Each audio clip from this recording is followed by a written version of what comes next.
we're going to try to have a very relaxed conversation about strengthening stakeholder participation and safeguard implementation in the Green Climate Fund. The idea of the event is to explore the engagement of civil society, diverse gender groups, and indigenous peoples in the implementation of policies, strategies, and activities of the Green Climate Fund, with a focus on the compliance with environmental and social safeguards, and the Indigenous Peoples Policy, and gender policy as well.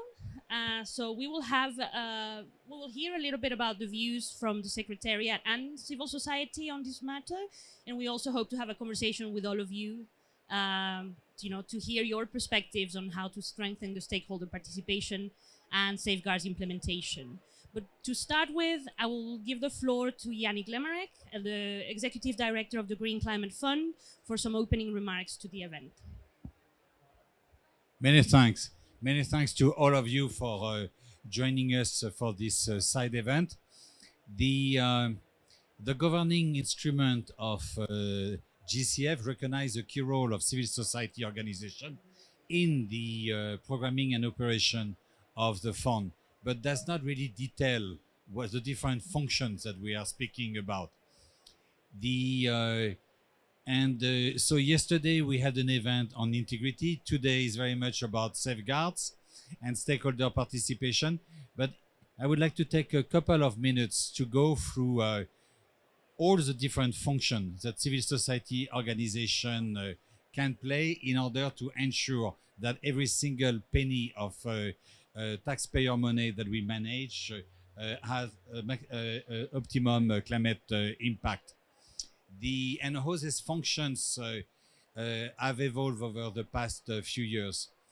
The first thing, one of the key roles of civil society that became immediate to me when I joined the fund in 2019 is that in the absence of liaison offices in Northern America and in Europe, in the absence of regional presence, de facto GCF depended on civil society organization for its global policy outreach. A lot of the information we get and a lot of the connection we can make when it comes to conducting a global policy dialogue depend very much on the civil society organization. And for example, every single time I've gone to Washington, my agenda was being prepared by civil society organization because we did not have a liaison office to do it. And so civil society organization in the construct of GCF play a role in terms of global policy dialogue, in terms of outreach, in terms of who to meet. That is fairly unusual. Play also a fairly unusual role in terms of policy decision making, has a huge capacity to influence the policies that will be drafted by our board. Another family of role is very much about program appraisal. It's a mystery to nobody that's often during a lot of information on what's happening at the grassroots level surface through the network of civil society organization. Information that most likely will not have been brought to light without civil society organization.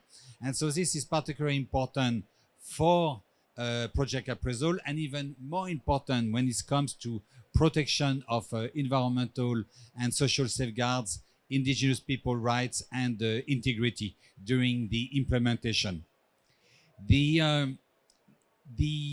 Everything is definitely not perfect about our partnership, and there are some avenues that we could work on in the future. For example, in terms of origination, we will have expected civil society to play a key role in the origination of project. Right now, it's not really the case. Our readiness program, as it stands, does not make it obligatory easy for civil society organization to be part of the development of country programs, origination of projects. We are in process of rethinking our readiness programs. That means our grant-based program for capacity development. And this is led by our Department for Country Programming.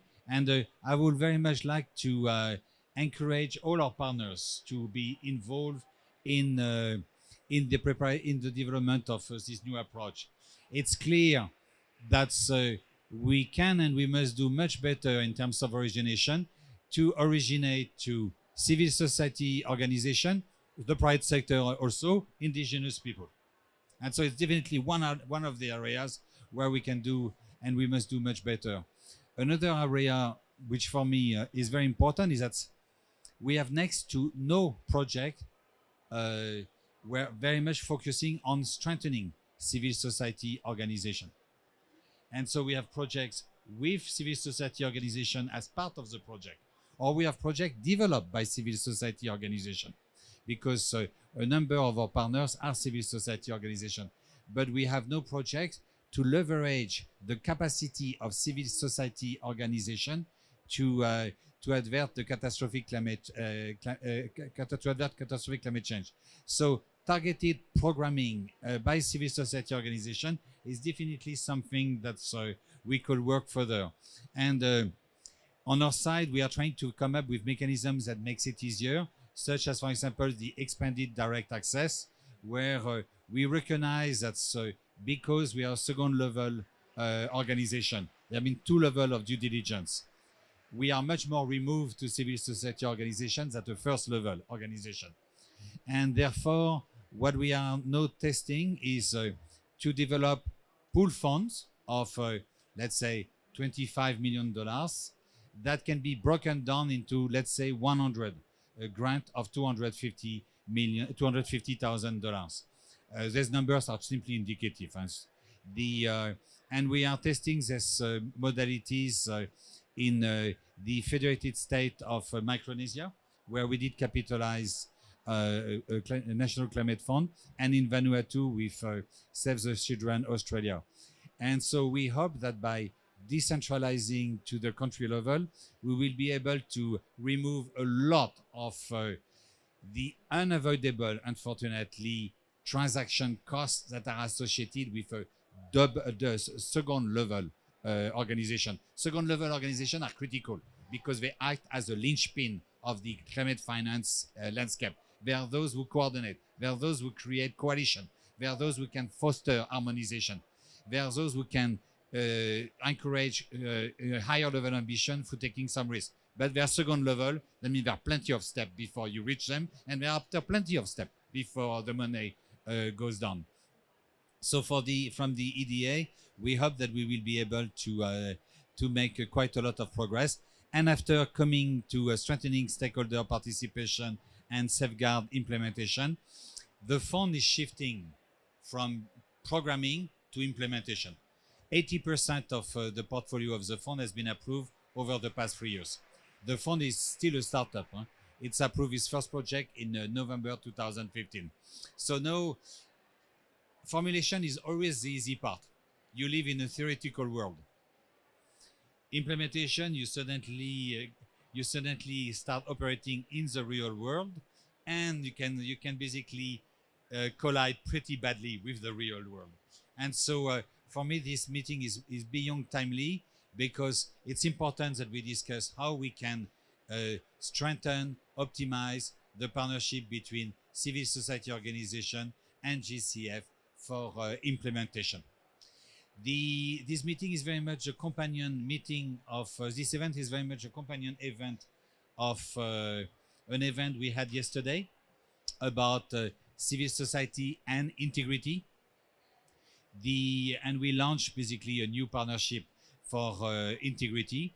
This partnership will be led by IAU, because we need to have an independent unit to work on integrity. The one idea that was mentioned yesterday that I found quite interesting was to have a dedicated budget in some projects for civil societies to organizations to get involved in monitoring.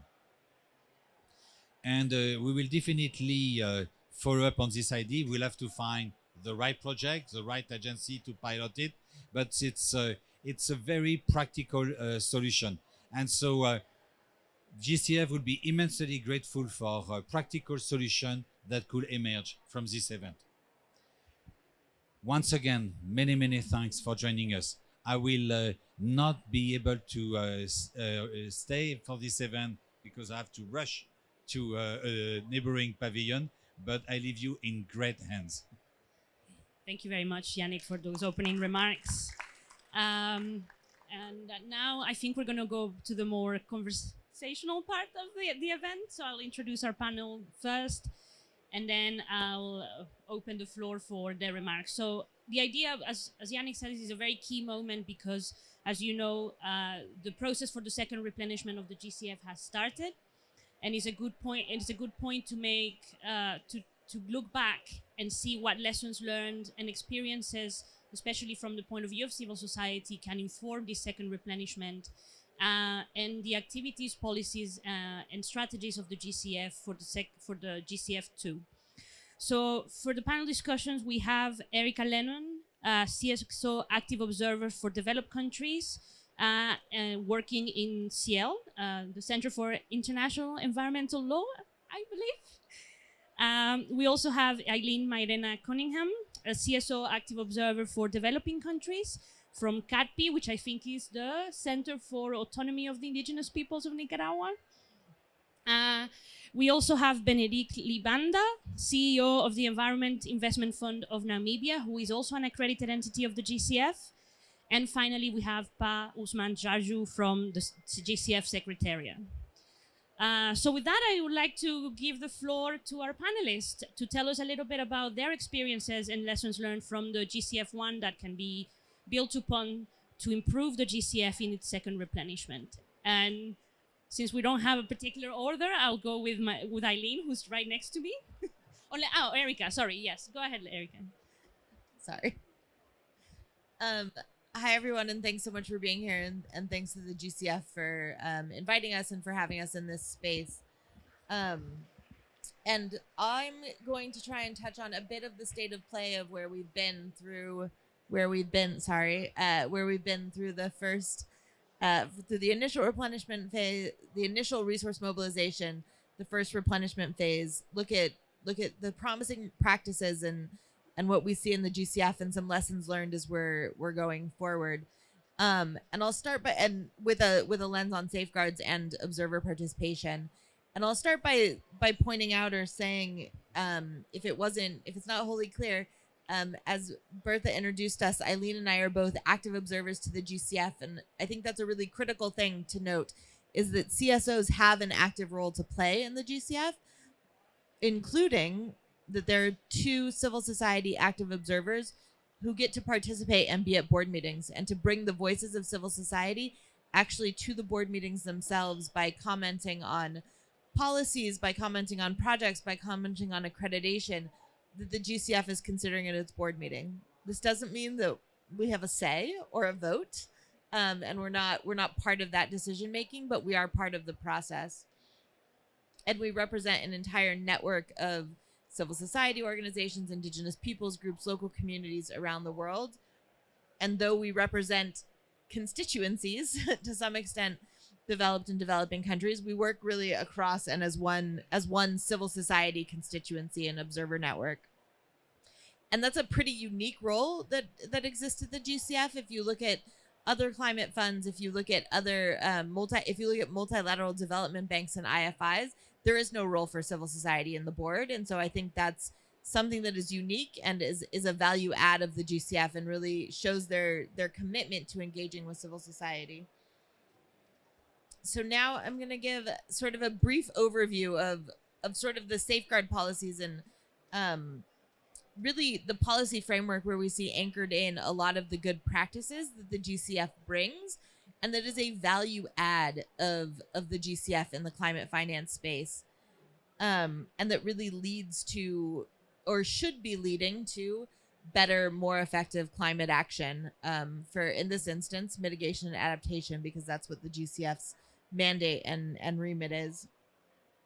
So the GCF over the course of its existence has been developing, is still in the process in some ways, even though it is already implementing projects developing its comprehensive safeguard framework.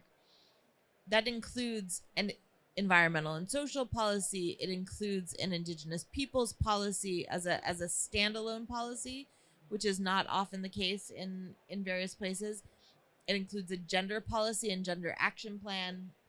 It includes interim ESSs, though they're in the process of developing them. It includes a proactive information disclosure policy. It includes avenues for remedy. And so as a package, there's a lot of really good that's in there, and I'm going to highlight some of that.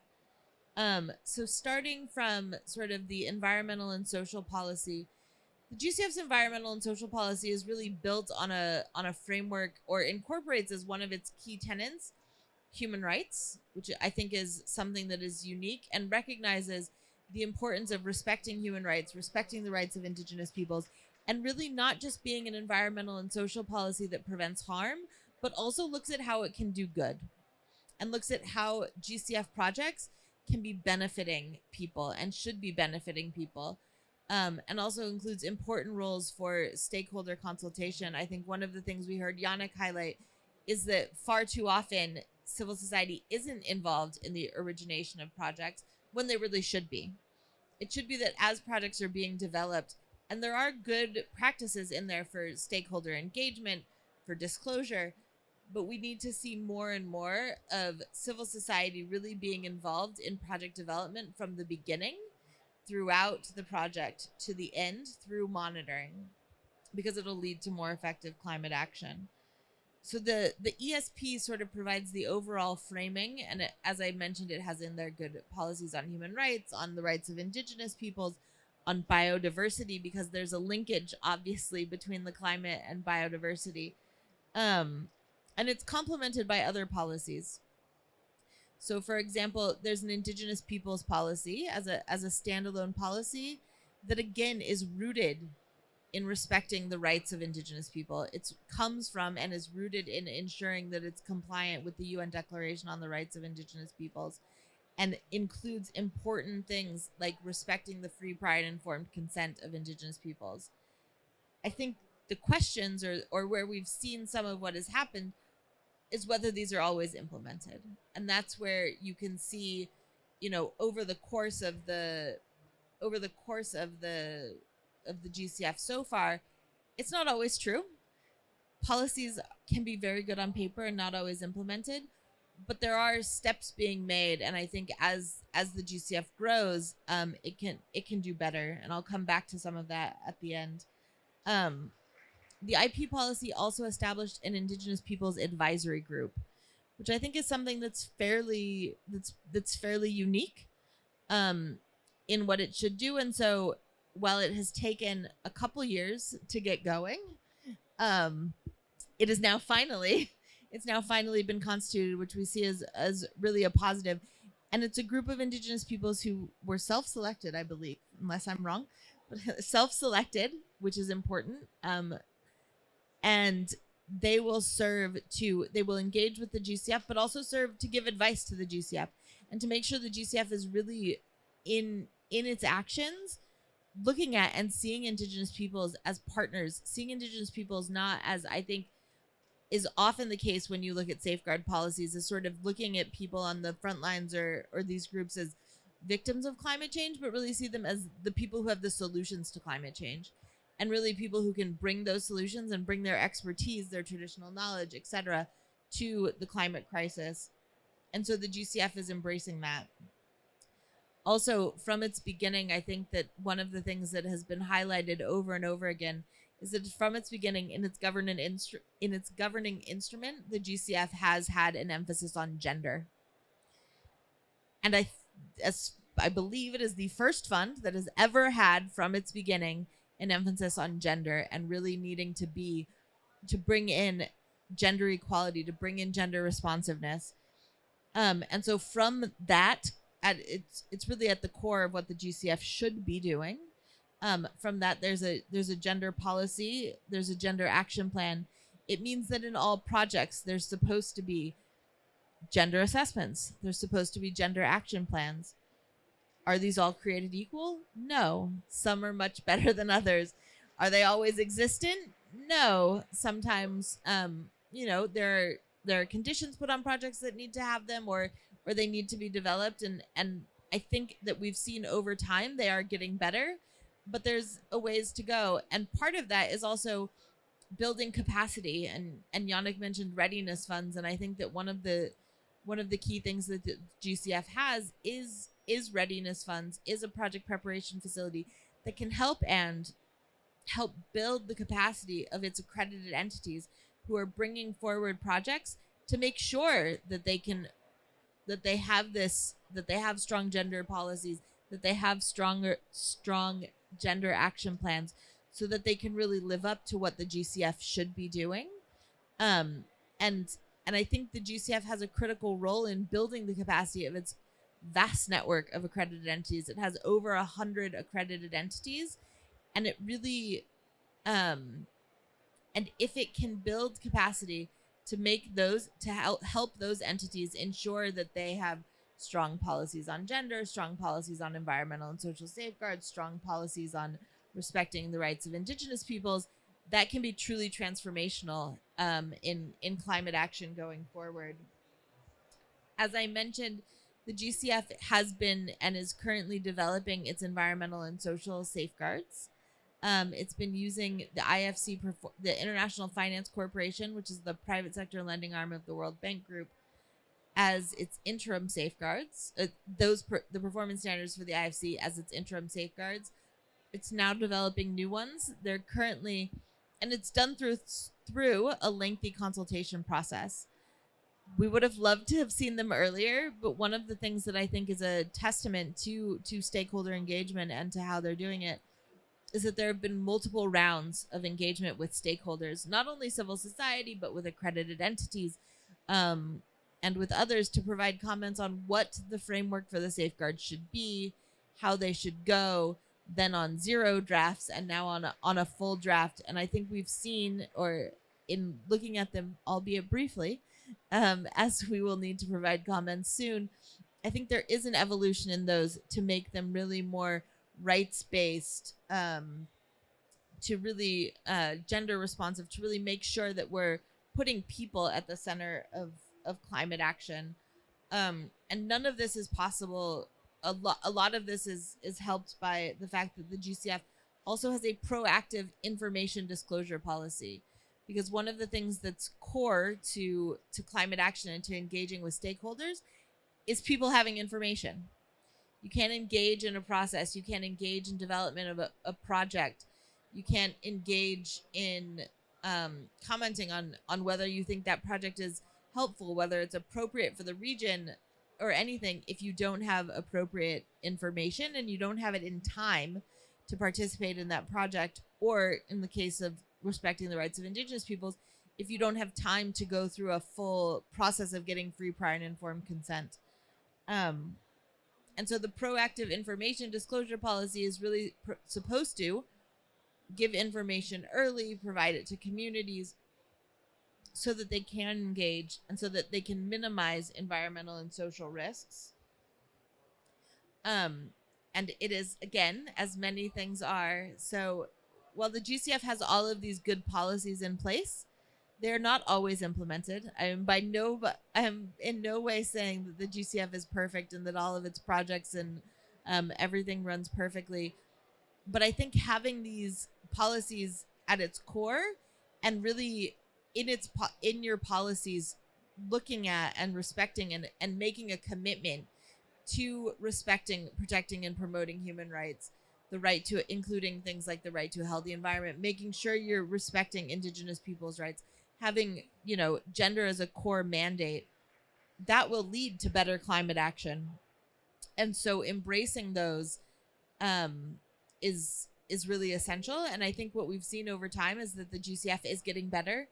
It is, as it's learning lessons from the projects it's done. It's learning lessons from when things have gone right, when things have gone wrong. It is doing more projects. I think Yannick highlighted a few projects where we've seen really good consultation projects where stakeholders have really, and civil society has been involved from the beginning in project development. And those are things we need to see. And the last thing I'll mention that I think is core to sort of the safeguard framework is that even with good policies in place, as I've mentioned, implementation doesn't always go perfectly. And even if implementation goes well, things can and do go wrong. And the GCF has a really strong accountability mechanism in the independent redress mechanism that has put in place procedures and guidance that enable communities to access it. It also has a unique function to enable if a funding proposal was denied, the country could access it to ask for a request for review to see if it was denied in line with policies. But at its core, it really is there to serve and help, so that if communities are harmed or think they will be harmed by a GCF project, they can seek redress and actually get real remedy on the ground, which is core, because there's no world in which the GCF or any of us want climate action to actually be harming people or the environment and not doing what it should be doing, which is providing benefits to communities and to the environment while combating climate change. And so having a strong redress mechanism is essential to ensuring that safeguards are implemented in a good way. And I think the GCF has really demonstrated that it has one of the better accountability mechanisms and access. And so I think that, what we've seen is in this first phase of the GCF, or the second phase of the GCF, if you call it that, is a commitment to developing these policy frameworks and to starting with this implementation. And as a continually, as they often say, a continually learning institution, there are obviously many lessons that can be drawn from this, and going forward into the second replenishment in GCF2, I think we hope to see the GCF building on what it's learned so far, and to make sure it's improving as we go. And I'll leave it there. Thank you very much, Erica. And now Eileen will complement a little bit what was said already. So Eileen. Thank you, Berta. Thank you, Erica. Yeah, I want to talk about all these GCF to the replenishment, about the replenishment process. Yes, thank you. Yeah, and first of all, I just want to acknowledge the active observer team, because it's not only Erica and me, we are others and are here in the public, Lian, Tara, Titi, that are part of the active observer. And thank you for organizing this event with the GCF Secretariat. And as you know, the GCF now is in his second replenishment, and we can see in that wall in the back that it's a well replenishment GCF is critical for global climate action. Yes, that is critical. We agree completely on that, but we consider that it's also important in all this process, take into account all the potential contribution of different stakeholders, and not only state parties or board member. We think that as CSO, Indigenous People and Local Community Network, we welcome this, but we want to remind a couple of things. During the first replenishment process, the civil society network was very active, and it was always emphasized the importance of a replenishment and pushing for fund proposal around this. We always present recommendations to optimize this process, and we believe it is important to continue to do this second replenishment, and to have this strong process. And the replenishment and envision the future of the GCF should not be carried out without the participation of the CSO, Indigenous People and Local Community Network. And we also envision this participation with a more transparent approach through the entire process.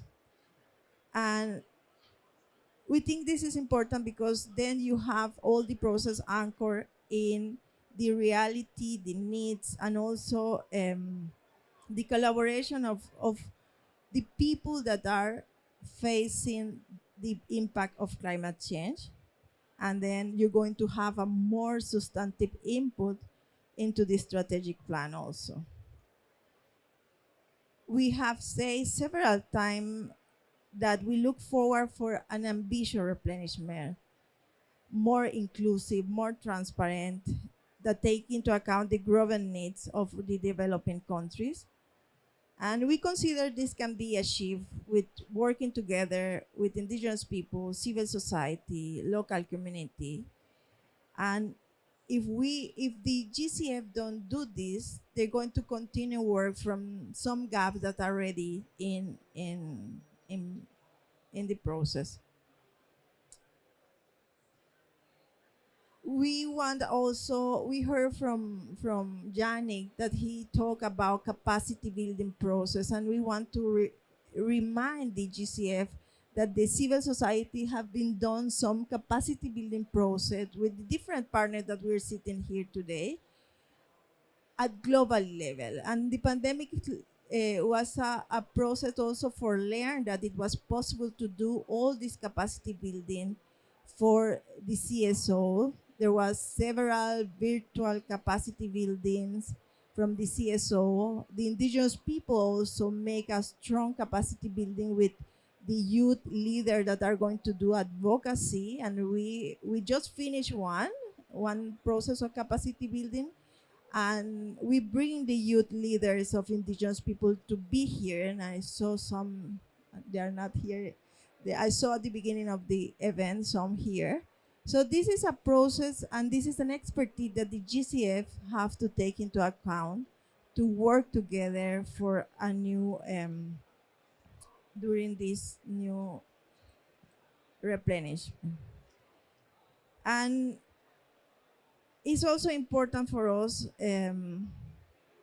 that the replenishment could include some issues, like a more active and transparent participation of the CSO in the regional and global programming, and the engagement with observers and with indigenous people. Also, in the observer guideline review, we consider that should be important. It's not working. Thank you. Okay. Last. Thank you. No. Hello, hello, hello. Hello? No.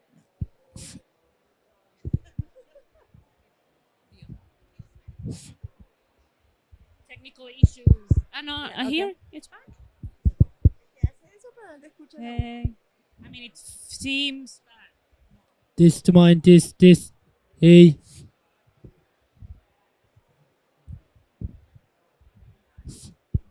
Okay. You hear me? No. Hello? Na? Hello? Ah, okay. Okay. Thank you, thank you. So I was saying about the, if there is going to be a review of the observer guideline, it's also important to include that the active observer from the Southers, we don't have support to participate in all this process, and the GCF should support also our participation. We always facing this big challenge and how to came to this meeting, how to engage in the GCF process. And also, when we talk about the readiness, should be good to have a more accessible readiness for the different stakeholders, especially for indigenous people. We also have some examples at global level of country that has support indigenous people capacity building dialogue that's supposed to be organized, but the secretariat was organized by some countries with this readiness. So it would be good also to include a more better way to engage. And we also now, as Erika said before, the Indigenous People Advisory Group is already in place in the Green Climate Fund. But this group also needs some support, some resources to make his to implement the work plan. So and also we believe that it's important an ambitious replenishment. And we will support this ambitious replenishment with our advocacy, because we believe the GCF have the foundation to be an effective collaborator with civil society, with indigenous people, with local communities. And we believe the GCF is better posed than MDBs and other less transparent channel of finance, some such bilateral finance, to deliver the adaptation we need with the 50% of his fund, to improve his work on enhanced direct access, and to use the IPAC, the Indigenous People Advisory Group, to push better way to direct engagement, collaboration, and serving the need of the indigenous people. The structure of this replenishment,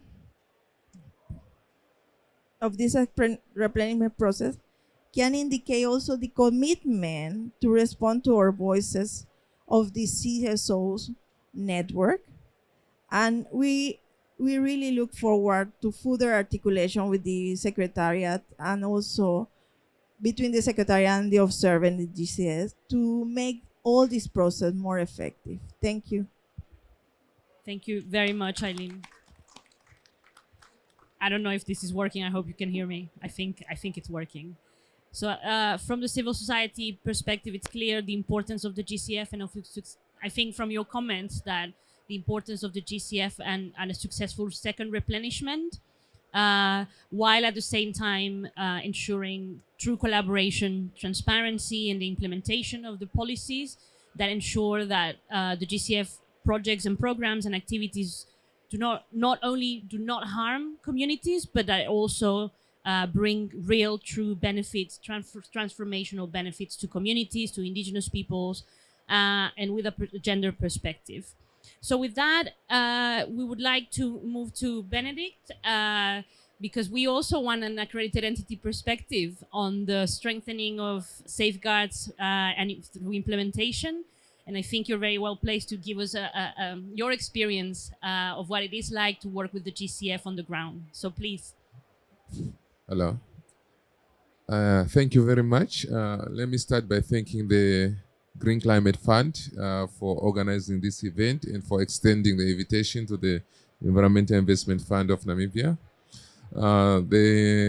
Our fund is accredited to the GCF. It was initially accredited in 2016, and in 2021, last year, we received our reaccreditation. We signed our second accreditation master's agreement in September this year. Since our initial accreditation, we have accessed 4 projects of the GCF. 2 of them under the simplified approval process, 1 under the enhanced direct access, and 1 in the normal track of the GCF funding. The ERF is a direct access entity which is established under an Act of Parliament in Namibia. Our mandate is to mobilize, domestic and international resources for deployment towards, renewable energy investments, adaptation, financing, biodiversity conservation, as well as environmental sustainability in general. Before our initial accreditation to the GCF, we did not have a functional safeguard system within the ERF. But as part of fulfilling the accreditation requirements, we designed our ESS system based on the guidelines that were provided to us by the Green Climate Fund. Our EIS system adopted the IFC performance standards, and we also designed a toolkit and guidelines to assist us in implementing the ESS policies. Prior to that, we relied heavily on the Environmental Management Act of the country, which had provisions on social and environmental safeguards. But now we had developed this system and integrated the system at an institutional level. Since then, we also developed a unit, introduced a unit where they got an ESS specialist, a gender specialist, and an economic analyst, as well as an environmental specialist. Is a way of addressing grievances. We also established an independent subcommittee where we've got legal, human rights activists, we've got environmental experts, we've got NGO representative, community-based representative, as well as someone from the government of the Office of the Ombudsman, represented in that to enhance access, enhance, the independent, in terms of addressing issues on grievances. Yeah. The reality on the ground is another one of the experiences that I'll share. One of the challenges that most of the impacted communities, in terms of safeguards, resides in rural areas. They've got limited means of communication to express themselves. They don't have access to internet, most of them. They don't have access to emails. They use, they're far away in remote areas. So as ERF, we have to come up with deliberate efforts to reach out to these communities where our projects are being implemented and engage them to participate and share their views or their concern on whatever project interventions that we are undertaking. But also that leads to a second challenge. These communities are more cultured. So some of the most common challenge that we came up is that in some of the forums, the meetings that we have, women are not encouraged to voice themselves. And as an entity, again, we have to find a strategy. How do we make women active in terms of participation? So this is where we come up with different kind of gender-targeted intervention, where we would separate sometimes men from women and have more participation in the process.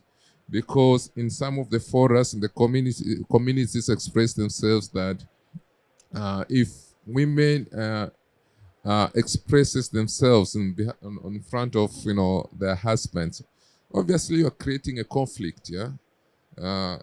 Later at home you're creating such conflict. So we need to be sensitive to those feelings, sensitive to the cultures and the norms of a particular communities. But at the end of the day, we've been able really to integrate, safeguards within our implementation of our programs.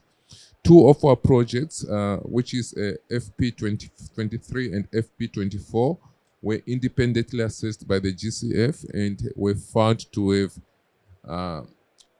fully integrated, safeguards within the implementation. And the two other projects that are ongoing, we're still waiting for the assessment. Major issues really related to gender roles and segregation is that of land ownerships, transfer of properties, a time of inheritance, etc. And such issues are extremely sensitive, at community level. So the only way we could address that again is through a very tactful way of segregating certain groups so that they are voiced up, and then we direct and guide on how to address those issues.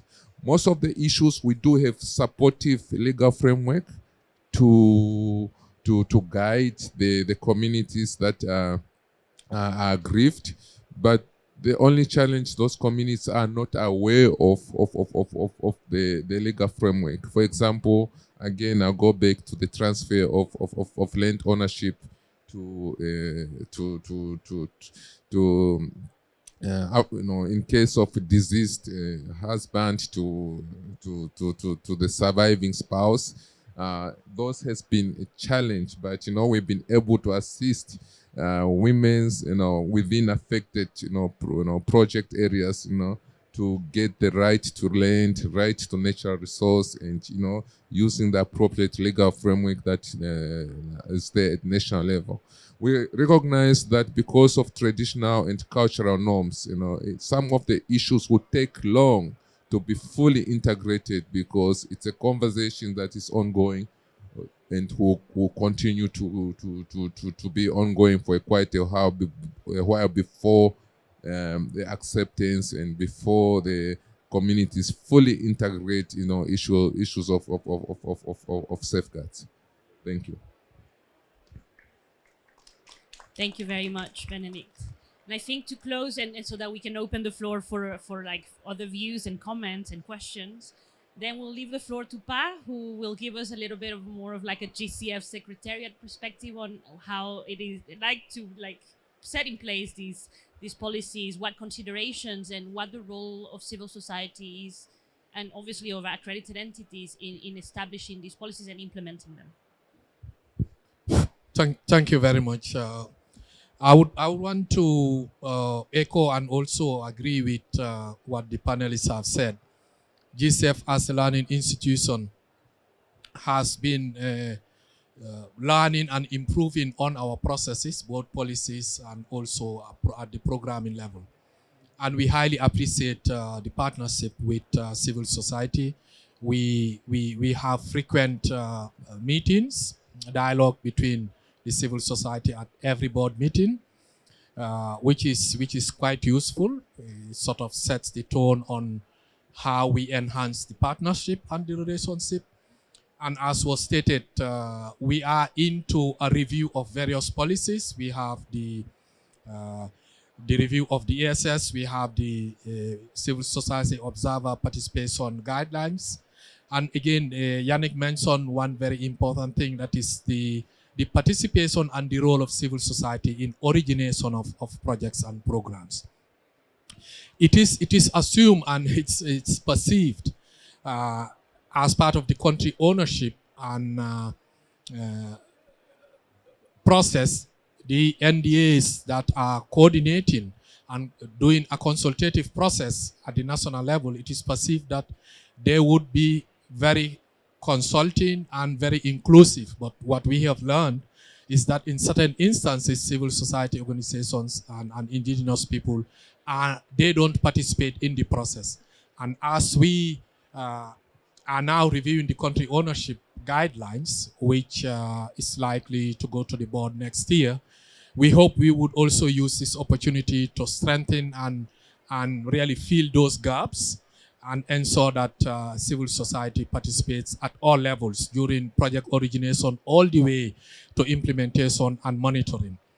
We also noted that access to GCF resources, particularly the readiness that Yannick alluded to, is a barrier. Civil society, very few civil society organizations access the readiness. Although we have a window for direct access that is now being drafted and implemented, I think there should be an opportunity for civil society to also have a specific window. But again, this is in the hands of civil society and also at the board. But I would like to appeal to civil society to attend tomorrow's side event on the readiness, because we did consult civil society during the global programming event, and now we're looking at how to validate the new readiness vast strategy that is going to the board at B35. And I think this is also another opportunity to see how we can fill some of the gaps and also learn from lessons on how to better strengthen the partnership between civil society and the GCF. In terms of the replenishment, civil society is also part of the replenishment. We did invite them during the initial organization meeting. We are going to have the first consultative meetings of the replenishment in December, 1st and 2nd December. And the second one would take place in April. And then we would conclude on the pledges in September next year. But as has been called, we would continue to ensure that the transparency continues. We are also happy that the Indigenous Advisory Group has been constituted. They are now working on a work plan.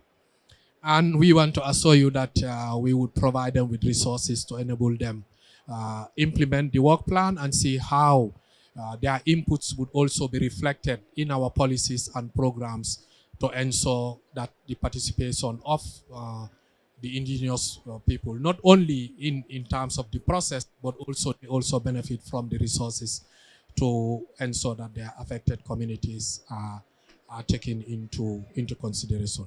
So that said, we welcome this opportunity and hope to clarify any other issues that you might want to seek from the floor. Thank you. Thank you very much. With that, I think we would like to open the floor to all of you for any questions, comments, reactions you might have, opinions.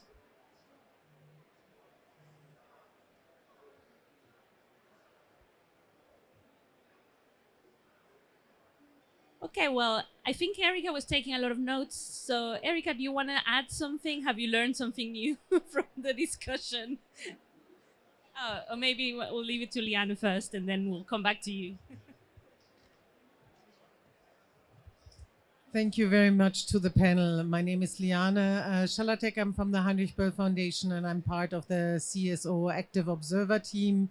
I was very encouraged to hear Janek and now Yupa repeating that there is actually thinking about getting money, readiness funding to civil society organizations. And you also mentioned the country ownership guidelines. And again, as you indicated, those are under review. And we have for a long time, obviously in the network, pushed to have those as strong as possible. However, and that would be the question, it's guidelines for the readiness, you need the approval. So it's basically it's a guidance to the countries, but the countries decide how much they want to pick up on that guidance. And unfortunately, the same is true with readiness, so that there needs to be approval of a readiness proposal. So what tools does the Secretariat have from let's put it, encouragement to pointing out best practice to basically get national designated authorities from country that maybe think that civil society engagement and participation is not that important, to see it differently and act differently, obviously not only in proposing readiness funding, but also in developing the country programs, which should be obviously with the involved participation of civil society, and again, which operate largely under a guidelines regime, which is not the same that obviously some of the mandated requirements you have for funding proposals. Thank you. Thanks, Liana. And we're improvising a little bit here, sorry. I think that question is definitely for Pat to answer, so I'll just give you the floor. Thank you. We acknowledge the weaknesses and the lack of application of those guidelines by the NDAs and partners at the national level. And as part of the Readiness 2 strategy, we are reviewing the Readiness Guidebook and also developing a standard operating procedure. In addition to that, we are also having an appraisal guideline, which would be shared with you tomorrow, and would require your feedback. And we hope as part of the country ownership guidelines and also the readiness guidelines, we would learn from these lessons and see how we can put in place mechanisms of ensuring that this transparency process is adhered to by the countries. And I think next week also, or tomorrow, one of the things that would be issued is the transparency of the process. And they would provide, the DCP would provide a guide in terms of a platform that would enable our partners to monitor the funding proposals and the readiness proposals from the beginning all the way to implementation, various stages of the review. We are working on this platform, and as part of the consultation with stakeholders tomorrow, the team would also introduce that. But I hear you well, because what you're looking for is how do we operationalize and ensure that we enforce the participation of civil society in this. And I think one of the things that we could do is after the report, because we would only be able to know this when we receive the reports. And since we are also trying to decentralize, I think that would also go a long way in ensuring that all the stakeholders participate in the consultation processes and also access the resources. Because if you have a regional presence, it makes it easy when some of these consultation processes are taking place. You can even deploy your experts to participate in the processes and also provide timely guidance to the countries and the stakeholders, rather than being in Sondo with 9 hours or 13 hours time difference to provide guidance. But happy to engage and receive further inputs as part of this consultation process. Thank you. Thanks. I think you wanted to come back. Okay. Do you have a question? I saw. No. Okay. I thought you had raised your hand. So, Juliana. Sorry, just maybe so that other people get warmed up for a lot of the questions that we want you all to ask. Really, this is a great opportunity.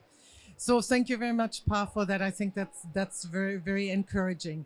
I'm still trying, or we as civil society have, and the Observer Network have long looked also for opportunity where the Secretariat directly can maybe better use the opportunities that it has within the budgets and within its autonomy that it has within specific budget to support civil society work. I give you one example. Communication and basically your external relations department, I think, would be a core one. If you actually recognize, and I think it's recognized every time when it goes into replenishment, because then the Secretariat very much so pushes and relies on the experiences and the willingness of civil society to explain the fund and basically plead for support for the fund. So if that's good for replenishment, shouldn't it then be also good as part of the regular communication budget and engagement to support civil society organizations that do a terrific job on the ground in various fora to explain the Green Climate Fund to lots of actors, to rectify misperceptions that are out there. I mean, there are a lot of right perceptions, but there are also a lot of misperceptions about the Green Climate Fund out there. And really, in many, many ways, be some of your vocal ambassadors. And again, that I think should not be then forgotten, and instead budgets under communication spent to consultants for very expensive outreach strategies, when you actually have an outreach force there with the experience that comes from the engagement of the fund. So that is one thing. The other thing that I want to mention, because I still think it's not completely out of the realm, that goes back to the possibility of, obviously after a board approval, of setting up kind of a small grants facility or some sort of setting on the level of the Secretariat, where you would be similarly granted to what is actually in the readiness proposal, you know, kind of an envelope of money under which then it might be possible or could be possible for civil society organizations, local communities, and so on and so forth to directly engage with the Secretariat for smaller funding amounts for GCF-related work, either implementation in furthering participation or other engagement. And we always hear that it's not possible, but we know that a lot of budget items and pots are set up in the GCF budget for other priorities, and would just really encourage, you know, a closer look. And obviously it needs a commensurate push, and very much acknowledge that from the board working with the budget committee and board members. But I think it also needs the general openness of the Secretariat to engage on that idea. Thank you. Thank you very much. And I think Yannick did mention the pivotal role that civil society is playing in terms of advocacy and raising awareness, not only for the replenishment, but as you said, clarifying role. So this is something that we value, and I think provided, because it's like earmarking an envelope for civil society, which would require a board decision. But as you said, we could try to be a little bit innovative and creative by having some sub-budget items as part of our communications to test the waters and see what the budget committee would say.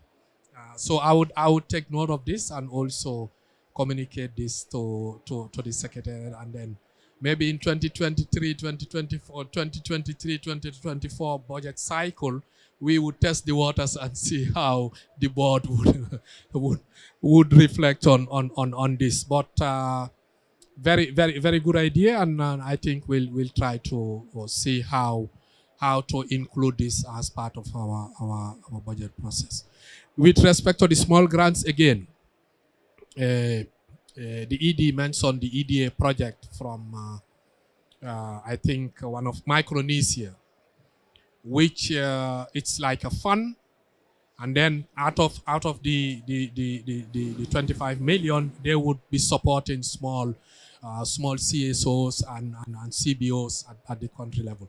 But again, this came out of the initiative of the country and the NDA. So that depends on the country's circumstances and how inclusive the NDA is at national level. I think what we need is to use this as examples and advocate for a replication of such projects in various parts of our partners. But as you rightly said, what would be ideal is for us to have a specific decision that would say we need an envelope of this amount for civil society that would ensure that all of you have access to address your needs as part of implementing the various aspects of the GCF. Thank you. Thank you very much. We have a question here, so I'm going to go. Thank you. Thank you very much. And when I see Pa Osman there, I'm very happy, because we are the people who fought for this GCF. And having seen when he was the chair of African Group of Negotiators, we fought and it came into a reality. And listening, I was coming here actually to attack the GCF. But now, having listened to what you have spoken, I think now I tone down. One is that, you know, when we were starting GCF, I said, because I was part of it, campaigning for it, we wanted a fund which is away from the World Bank, easily accessible, rapid, and which actually would be more democratic. We are actually, as African civil society, really we are now really concerned by really the direction which the bank, we may not have the baseline, of course, an institution of 7 years, you may not really to be so hard on it. So that's why we are really hopeful. But the way it was designed really is really to address the problem we experienced, and that's why we were resisting climate change money should not go to the World Bank, because we know it is not democratic, controlled by a tiny minority of powerful countries. But now we are heading there. In fact, I was telling somebody, and this is actually we are calling for. We have been just thinking about calling for reforms, if that is the term of the GCF. I think the experience now we could be having can help us to think how that we are going to no. So it is not reform. Now I've toned it down. It is now improvement. Let us improve. And the improvement we would want is really to see how is that farmer, applying for this money, and then it comes. It is not really, overshadowed by a lot of bureaucracy. We have application. It goes to the NDA. It goes now submitted to the GCF. It goes to an animal called ITAP. In fact, that should be scrapped. That ITAP, yeah? Because now I really don't understand why we should have all those. Then it goes, we have competent people within the secretariat who can review this. So we really, let us not lose this institution by bureaucracy. We know it is difficult sometimes, accountability, but some things really don't make sense. I just want to stop there and really commend you, really setting it up. But really, we have a lot of things to do. I'm very happy that I have heard there are even some now intentions to open a window for civil society, readiness. I heard that you end up meeting with some African local governments, trying to have some kind of readiness for. I think that's progress. But really, we need really to think. So we are friends now.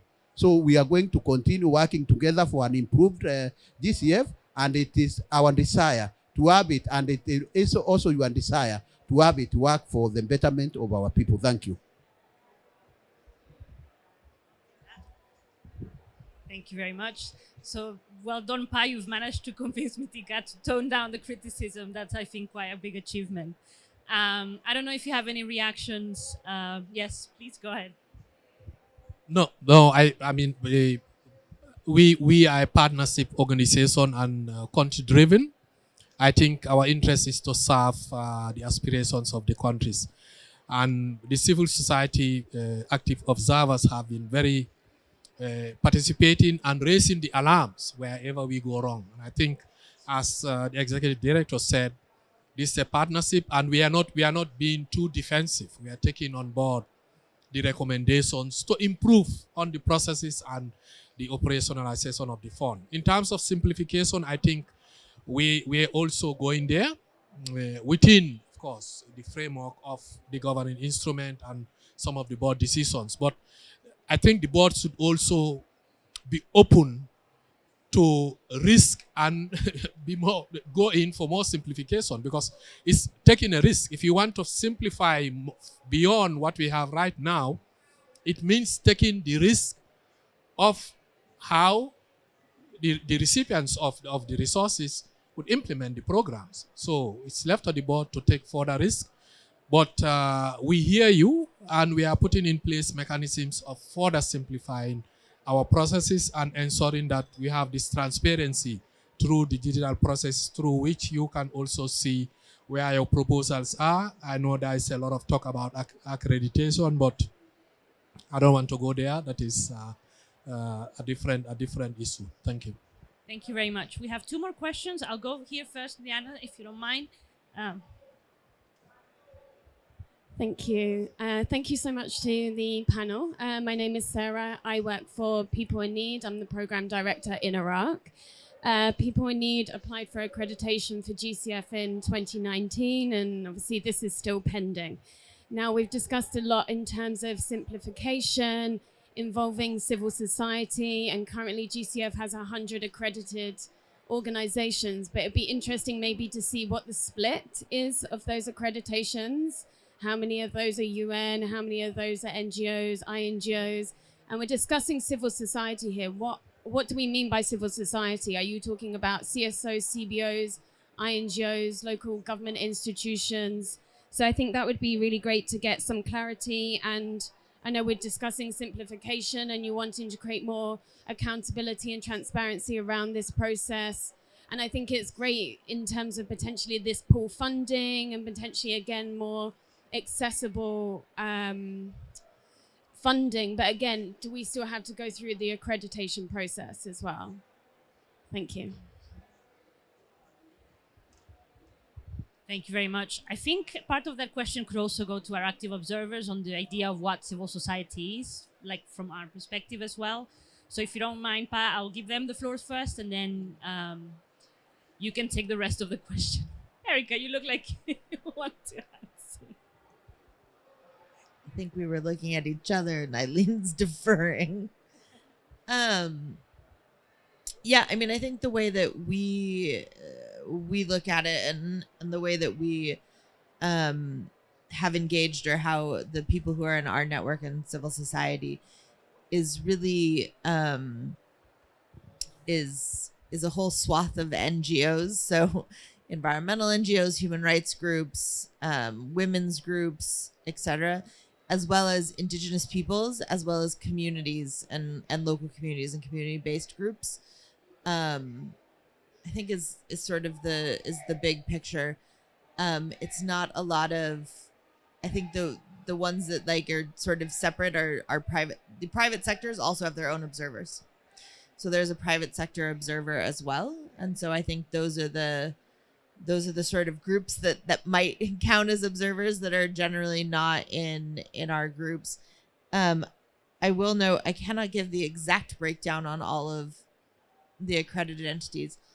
There are more direct access accredited entities than there are international access entities that have been accredited to the GCF.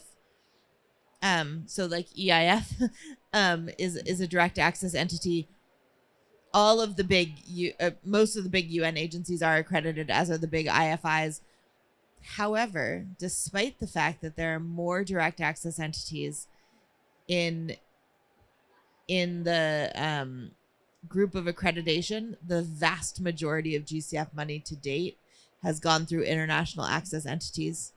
80% of the funding does, which I think is something we as civil society groups, indigenous peoples groups have often advocated needing to change.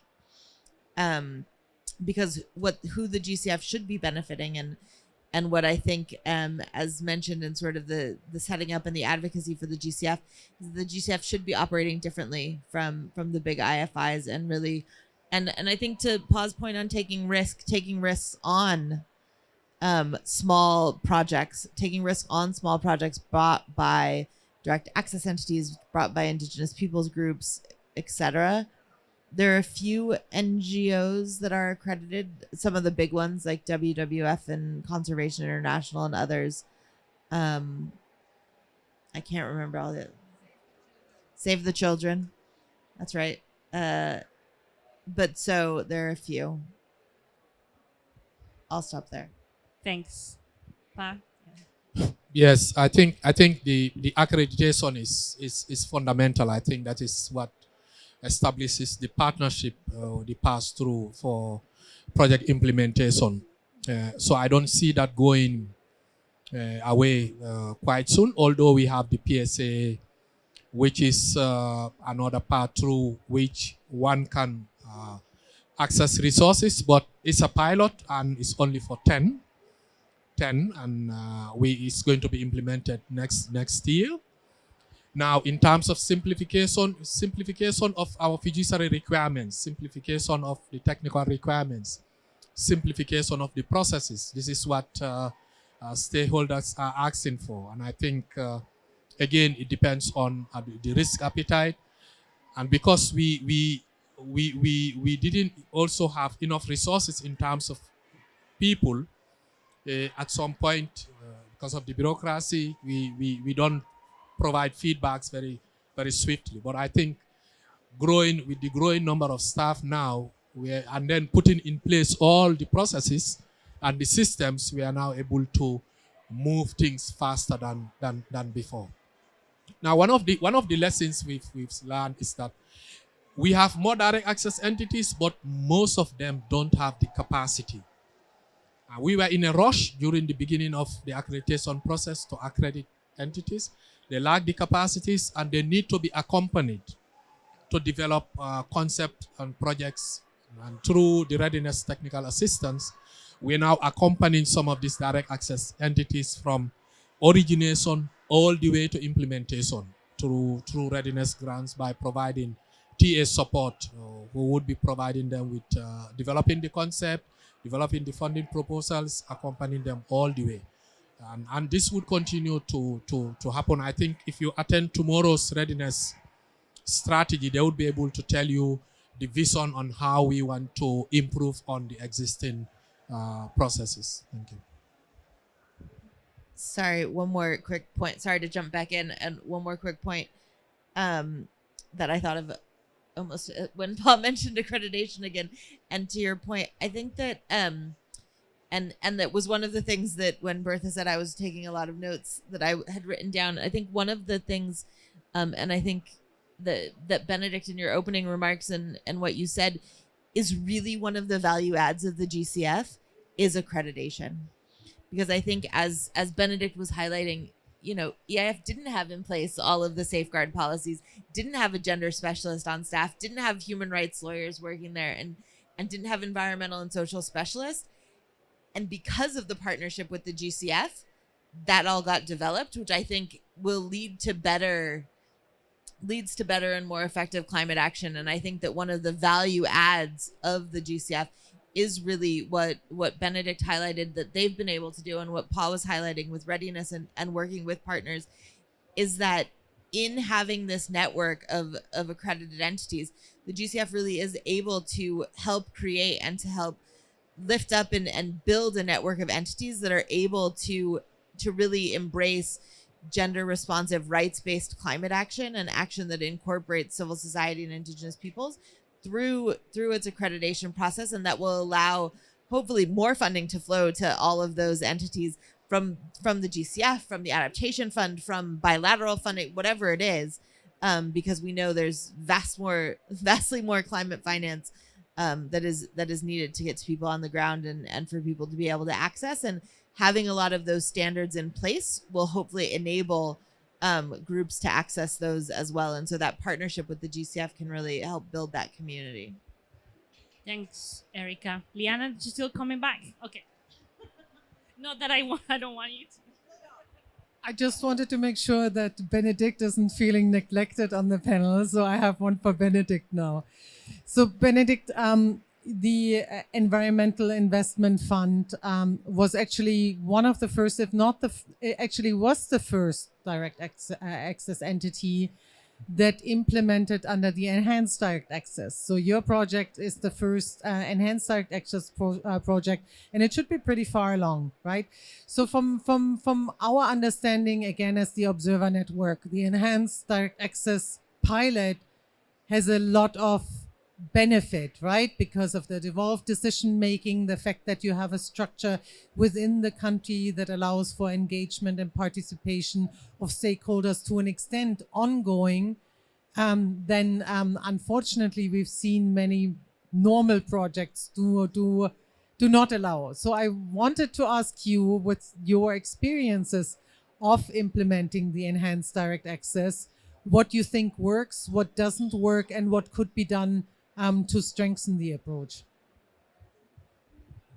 Oh, thank you very much for that question, and I'm glad that you asked it. The EDA on our 4 projects portfolio of the GCF, the EDA is the best performing one in terms of impact on the ground.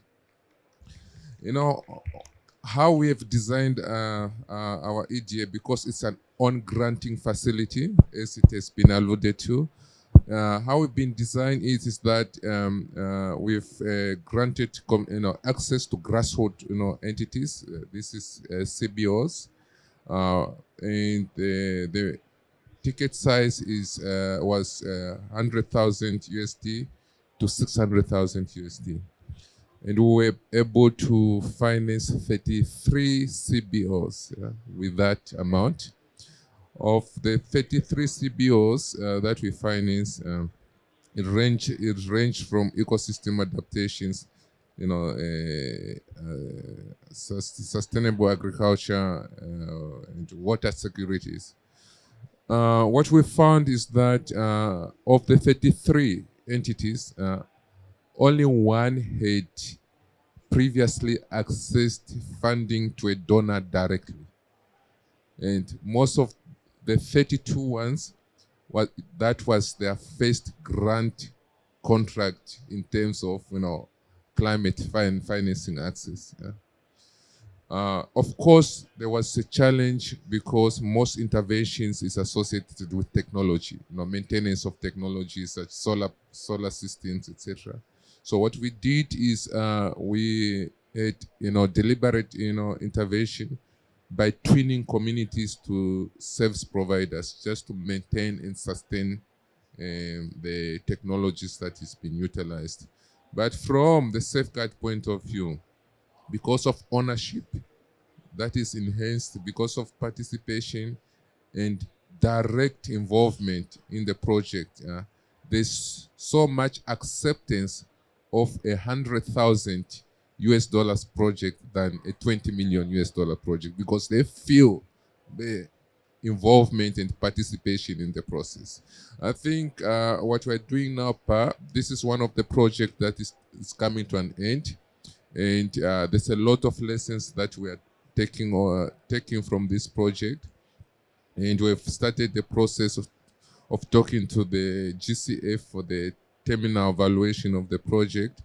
And in our views as EIF, EDA is one of the facilities that should be promoted further within the GCF funding windows. And we stand to be to confirm that from the independent evaluation of the project, and we look forward to that. Thank you very much. I think we still have a couple of minutes for a quick question over there, and then we'll have to close. But thanks, Bertha, for the space. I'm Ainhoa, also from the CSO network, and I want to draw on the question that Liane just did to Benedict. So, in case of those CSOs that didn't have access to this mechanism, to the EIF in Namibia, so could it be possible, have you think of is it a mechanism to get a feedback from the EIF in order to improve those proposals in the future, in the same way that the GCF does, like a dialogue to improve proposals or the critiques, because it's really beneficial for the CSOs to improve their capacities for the next round of proposal and calls. So thank you for that. Oh, thank you for that opportunities. I think one of the areas that I did not emphasize more is capacity building of CSOs, because now they are involved into the whole chain of implementation, from proposal planning at the grassroots level, from proposal planning, implementation, execution, reporting, and monitoring. Things that they've never done before, but it's because of that partnership with the accredited entity, with the GCF, we are able to cascade what is required from the GCF, simplify it to the CSO, and then we report again, vertically going back to the GCF. And in the process, there's a lot of capacity building being created, financial management, accountability, and access to other external funding beyond the GCF. We've seen these entities, getting co-financing on their own. So because of that capacity that has been created. thank you very much for that. And thanks to all the participants. I will see if our panelists want to say a few words in the end. Raise your hands if you have any. I see Pa has. Well, I just want to thank all of you for this event, and also to assure Benedict, that the EDA pipeline is quite robust. We have a pipeline of over 230 million US dollars. And we currently have about 3 funding proposals that are under review. So we think it has the potential, and we would also want to learn from their lessons and see how we can use that to improve the process and share with other stakeholders. Thank you. Thank you very much. And with that, I would like to thank all of our panelists and all of our participants for coming today. And keep enjoying the COP if that's what you're doing.